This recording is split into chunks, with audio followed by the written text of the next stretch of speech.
The Super Speedway Podcast is a Dream Bigger media production. For news, photos, show notes, and information about advertising on the podcast, visit www.thesuperspeedway.com. 3, 2, 1. Welcome to the Super Speedway.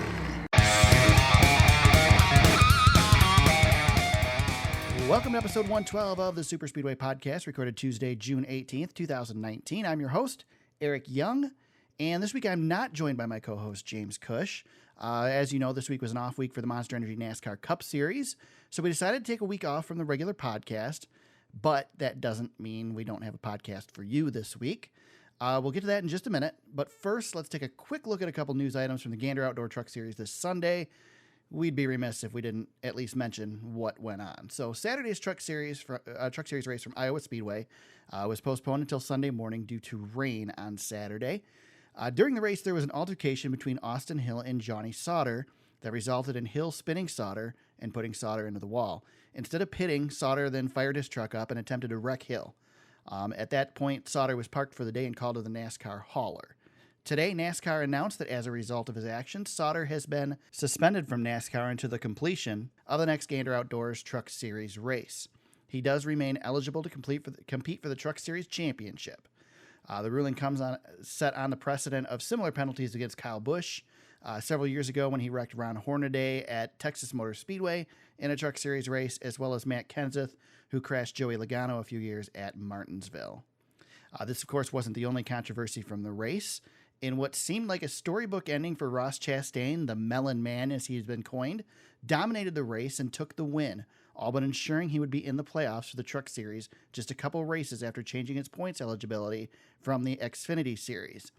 However, in post-race inspection, Chastain's truck failed, and he was disqualified from the event.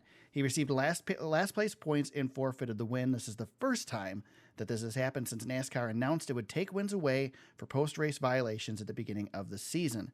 As a result, Brett Moffitt was declared the winner. We won't have any analysis this week on this. I'm sure we'll talk about it next week when James comes back, so we'll get to that then. However, back to the task at hand. Last week, I was in attendance at the Firekeepers Casino 400 at Michigan International Speedway. During the weekend, I was able to talk to several drivers, one of which was Jimmy Johnson. Friday morning, when I walked through the garage area, I happened across Jimmy, who bumped into former crew chief Chad Knaus. The two shared a hug and talked for several minutes. During a breakout session in the media center Friday, I was able to ask Jimmy Johnson about the meeting and how the relationship has been with Chad since the two split at the end of the season. The audio isn't the greatest. I apologize because I had an issue with my good recorder on Friday, but it works and you'll get the idea. So here's what Jimmy Johnson had to say about Chad Knaus, his relationship with Kevin Meendering, his current crew chief, and so on. I got to share a moment with Chad in the garage before the first practice. Have you had much of a chance to really get to spend time with Chad since he's moved over to the 24 team, or what's that relationship been like there with you guys? Yeah, for sure. We the Easter off weekend, we're able to spend a day together. We both vacation kind of near one another and made sure that we connect and have some fun. So yeah, definitely see each other. Not as much as we used to because we're not working together, right. But we have a friendship and a bond that our work life strained it for a few years there, but it didn't impact it. We're still great friends. How are things coming along with Kevin? They're going well. I mean, we want more. We need to be doing better than we are. But he's a great guy, a hardworking guy, and we just need to get some more speed in our Ally Chevy. He's a hometown boy here in Michigan. Does he put any extra emphasis on this race for you, or has it been business? No, he hasn't said anything. I think there's kind of an unspoken desire to do well right now through the whole truck. Doesn't matter the track, but as you bring it up, that's right. I do know he is from the area, and hopefully we can have a good run in for him being close to home. Are you guys close to being over that edge, do you think? Are you getting there? Some weekends we feel like we're there. Last weekend we had some mechanical issues that we learned about post-race, which helped with the sting of our performance. But it just depends on the weekend or the hour. We live and die by the stopwatch, unfortunately. But he's a great guy and working really hard. Thank you. Now for the main feature of this week's podcast. What many may not know is that Jimmy's current crew chief, Kevin Meendering, is a native of Michigan, having been born in Grand Rapids. As a result, because the race was in Michigan last weekend, a few of the journalists in attendance from Michigan were invited to chat with Meendering before the race Sunday morning. I'm going to play the interview mostly in its entirety. You'll hear questions from me as well as other journalists. Unfortunately, I don't have the other journalists' names, so I can't tell you who they were. But enjoy about 15 minutes of semi-exclusive conversation with Jimmy Johnson's crew chief, Kevin Meendering. So you're from Grand Rapids? I'm from Grand Rapids originally. So what would it mean for you to get a win here this weekend? It's big. I mean, I have a lot of family up here. Obviously, this is home to Ally Chevrolet, so it'd be a big win for our 48 team and me personally. Just I've lived in the South for quite a while. I moved when I was 7, so I've been in the South longer than I've been here, but I still have a lot of family, a lot of friends in this area, so it'd be big. Do you put any extra emphasis on this at all? I talked to Jimmy a little bit yesterday. He said you hadn't mentioned it, so. No, I mean, I think we approach every race the same. They're all big races for us. I mean, our goal is to get back in victory lane, and everybody's working hard and doing all they can to try to get there. Tell me about your roots in racing. When did they get started? Was it in Michigan or not until you moved south? No, I was in Michigan. I grew up, my uncle and dad all worked on cars and built cars. I lived right across the street from Berlin Raceway, so as a kid, I was in the grandstands watching the races, picking up cans, spent a lot of time in the race shop, and then when I was, I think it was 7 or 8 years old, just by coincidence, my family chose a different career opportunity, and they happened to move to North Carolina in the heart of NASCAR, and that's kind of just by coincidence I ended up there and got involved in the NASCAR side. Now, you actually did an internship when you were in high school. I did. I started, one of my senior year in high school, I started at Hendrick. I worked in the chassis shop. I'd go there after school, clean, cut out parts, and just kind of work my way up from there. But that's how I started at Hendrick. And then when you graduated, they offered you a job?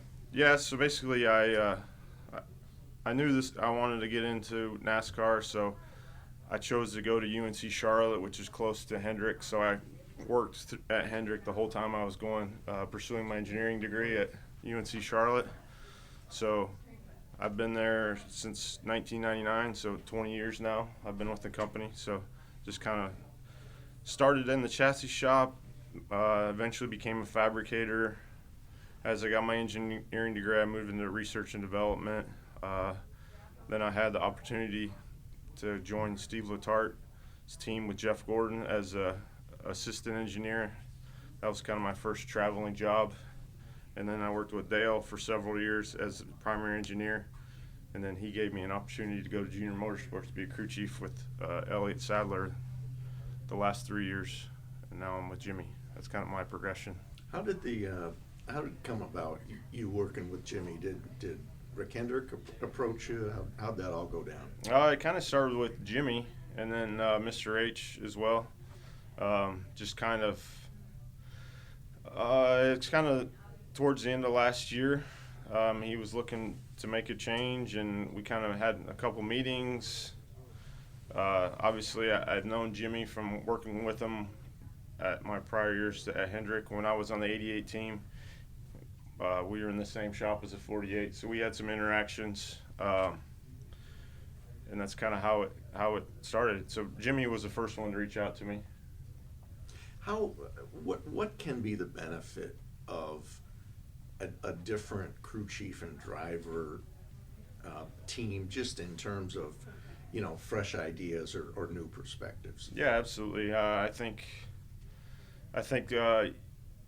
it's just different personalities. The longer you work with someone, I mean, I don't want to say you get under each other's skin, or especially when things aren't going well.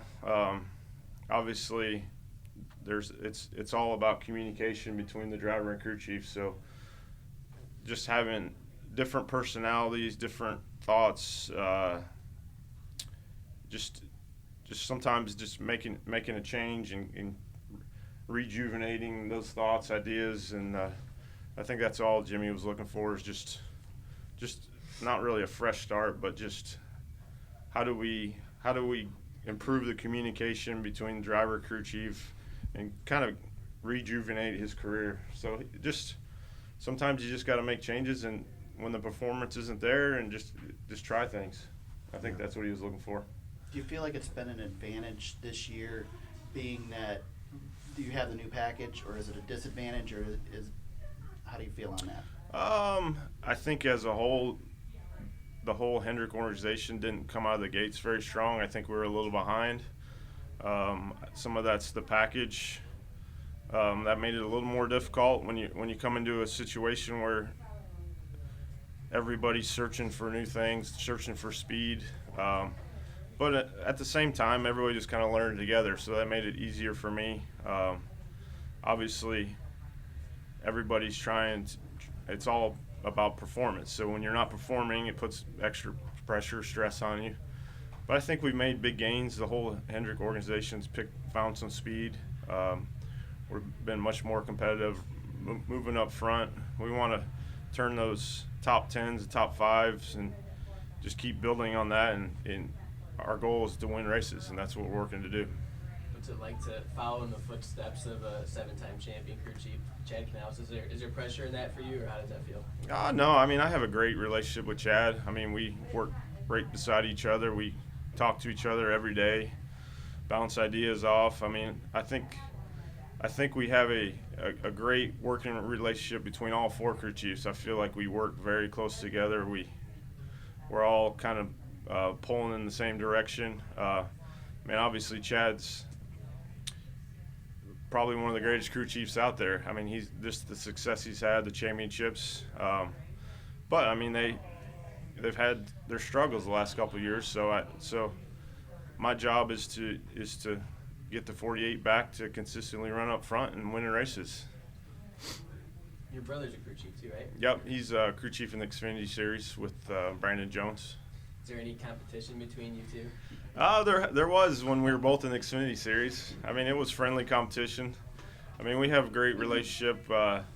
We don't talk a lot of racing just because, I mean, we don't get into the competitive side, but obviously you want to beat your brother when you're out there. But now that we're in a different series, I mean, I'm pulling for him and he's pulling for me, and it's good.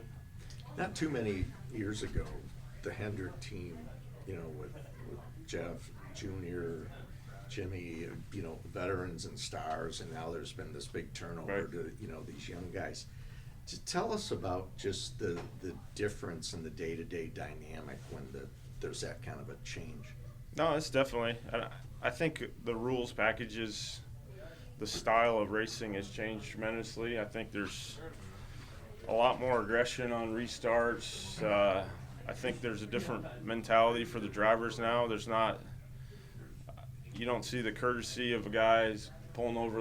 When you catch somebody pulling over, I think it's just the style of racing. This rules package is just a lot more aggression and a lot more. And I think the younger guys are definitely they've brought a lot of that on, along with the rules package. But I think those guys lean on Jimmy a lot. He's the senior guy. He has the experience. Obviously, he's has tremendous success, and he's kind of the, I don't want to say dad, but those guys look up to him, and he gives those guys a lot of guidance. But it's definitely different than what we've had in the past. Does the winless streak ever come up in conversation around the shop? Or? No, I don't think so. I mean, I think everybody's doing all they can. I know Jimmy, I mean, he's the most dedicated, driven person I've ever been around. He's going to do whatever it takes to get back to victory lane, and I think everybody else has the same mentality. We're working hard. Everybody. I mean, it's kind of in the back of your mind, but we approach every race, we're going to win that race no matter what. So it doesn't really, I don't think it's in your back of your mind, but you don't think about it once you get to the track. Yeah. So going back to the situation that happened at the Roval last year, if you're in a similar situation this year and Jimmy has a chance to win, but he needs to maintain a position to advance in the playoffs, what are you going to tell him? I don't think I'd ever tell him, ever hold anybody back From I mean, that's just the drive he has. He's gonna try to win whatever race he's in or whatever the circumstances. If he feels like he has a shot to win it, I mean, you never want to hold a guy back. I mean, it's just that drive, determination. I mean, it was inches from being totally different circumstance. If he wins that race, he's locked in. He's got bonus points moving forward. I mean, I think it would have been a huge boost from the way they were running at that point in time in the year, just to make the chase. They didn't have the momentum and all that to carry them further into. I think that win would have been huge for the team. I think that would have been more important than just running second and making the chase. Did he try to talk you into training for Boston? No. No. And I mean, that's just another example of how much effort and everything he does, he wants to be the best at. Just, we were testing Vegas, and he would show up 2 hours early at 6 a.m. in the morning to do his training before he got on the track. Like, yeah, I mean, it's hard to stop somebody like that. Is that something that's contagious to the rest of the team, to have somebody that works that hard? Oh, absolutely. Yeah, I mean, everybody on the team has a great attitude. They work hard. They're trying. I mean, when Jimmy has that drive and determination, yes, it's very contagious through the shop. Everybody wants to put that little extra effort in, knowing he is. Was crew chiefing always the goal for you, or was there a point in your time that you wanted to be a driver? I drove when I was very young, like 16, 17, 18 years old, but I knew I didn't have the financial. I knew the cost of it was kind of the limitation for me. I enjoyed working on cars. I worked on, my brother raced. I worked on several late model teams. And I enjoyed that, and that's kind of, at that point, I didn't have a really successful driving career. It was pretty short-lived, and that's when I knew I wanted to be on the crew chief side. Where do you think Ford and Toyota might have an edge now? Is it in horsepower, handling? I don't think there's one thing you can point at. I think it's all, and that goes to the speed or things that Hendrick we found, since it's just a lot of little details and a lot of areas. I don't think there's one specific. I think you just need a little. The competition is so tight and so close that it's not one big thing you're missing. It's just little tiny things here and there, and that's what you got. That's what it's all about. The little details, making sure everything's right. And speaking of details, like the 19, I think had to go through tech 3 times yesterday or whatever. How do you, and those are, fractions of an inch or whatever. Does that keep you awake, or I mean, how do you process that? No, absolutely. I mean, you have to push everything to the limit. Everybody out there is doing it, and then if for some reason, I mean, there's so many areas on the car you're doing that. Just if one of them is 5 thousandths or whatever over, I mean, you have to play that game because everybody else is, and you have to take every little ounce you can get. So, I mean, it's just, yes, it's very stressful rolling through tech, just knowing that something could be off a little bit. I mean, we run these cars through practice, things move, tweak around here and there, and you have to adjust to that, and it's difficult, but you have to live on that edge. Do you have an inspection device, optical inspection device back at the shop? We do. That you use for the teams? Yeah, we do. We do a lot of work to try to take advantage of all the tolerances, and I mean, we come here with the intention of passing the technical inspection, but being right on the edge. But there's just little differences in all that. Now, I know. After qualifying, the cars are locked up, and there's not a lot that you can do with them. With the rain this morning, are you going to have to rethink your setup? No, not a lot. I mean, this track, these tires, in this package, there's more grit. It's I think as we saw yesterday through practice, the track rubbered up pretty good, pretty quickly. So I think, yes, you're going to have to make some fine-tune adjustments for the beginning of the race, but eventually it's going to get back to where it was. And then the cooler conditions are going to add grip to the track, so that's going to make it, I mean, that's more grip for everybody, but it's going to be less handling issues for the cars, stuff like that. Jimmy said you guys discovered a mechanical issue after Pocono that maybe contributed to the performance there.